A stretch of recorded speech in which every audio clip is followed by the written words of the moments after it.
Alright, let's talk about the hospital bag, the final boss of the third trimester. For many of us, packing this bag becomes a full-blown obsession. It's the last thing we can control before the beautiful chaos of childbirth begins. I was a prime example. I had checklists from Pinterest. I watched dozens of videos like this one. I had packing cubes labeled with military precision. This suitcase, this was my masterpiece. It was also, I would soon learn, about 50% useless. Today, as a proud graduate of the labor and delivery ward, I am here to give you the brutally honest, unfiltered truth about what you actually need, what you absolutely don't, and what I wish someone had told me to pack. Let's start with the things that were a complete and utter waste of precious space. Exhibit A, the beautiful, Instagram-worthy, matching silk pajama and robe set. I had this cinematic vision in my head. I would be swaddled in luxurious fabric, looking serene and angelic as I held my newborn for the first time. The reality? Labor and delivery is messy. It's a full contact sport. You will be sweaty.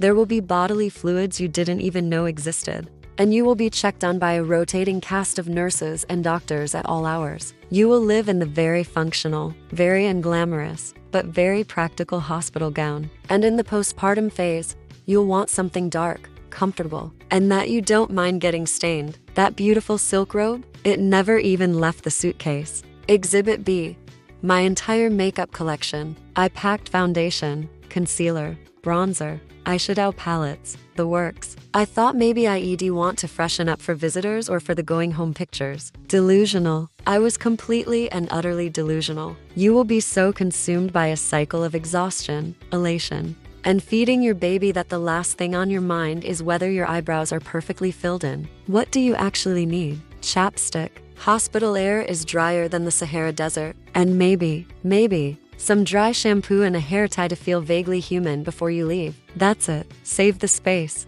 And Exhibit C, the most laughable mistake of all, my pre-pregnancy jeans as a going-home outfit. In my naive mind, I thought that once the baby was out, my stomach would just deflate back to normal. Let me save you the emotional breakdown I had in that tiny hospital bathroom. You will not fit into your pre-pregnancy jeans to days, or even to weeks, after giving birth. You will still look about 6 months pregnant. And that is completely, 100% normal. And okay, your uterus needs time to shrink. Pack the same comfortable leggings and loose maternity top you wore on the way to the hospital. Prioritize comfort over everything else. Now, let's move on to the MVPs. The items that were undisputed, non-negotiable lifesavers. Number 1, and I cannot stress this enough, an extra long 10-foot phone charger. Hospital outlets seem to be placed by someone who hates convenience. They are always behind the bed or across the room. You will want your phone fully charged to take a million pictures, to update anxious family members, and to scroll through social media at a M while you're trying to figure out breastfeeding.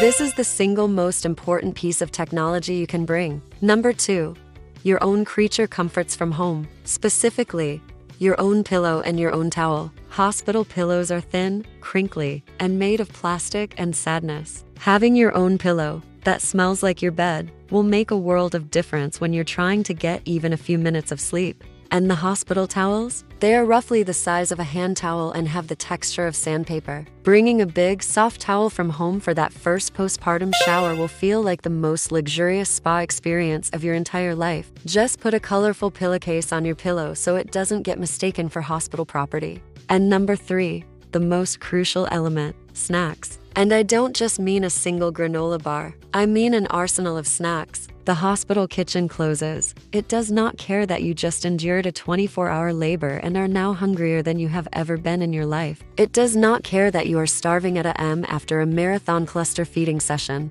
Pack things you can eat with one hand: protein bars, trail mix, beef jerky, your favorite candy, individual bags of chips. And don't forget Gatorade or coconut water for electrolytes. Pack snacks for your partner too. A well-fed partner is a helpful partner. Finally, a quick word on all the postpartum stuff, like the mesh underwear, the giant pads, the Piri bottle.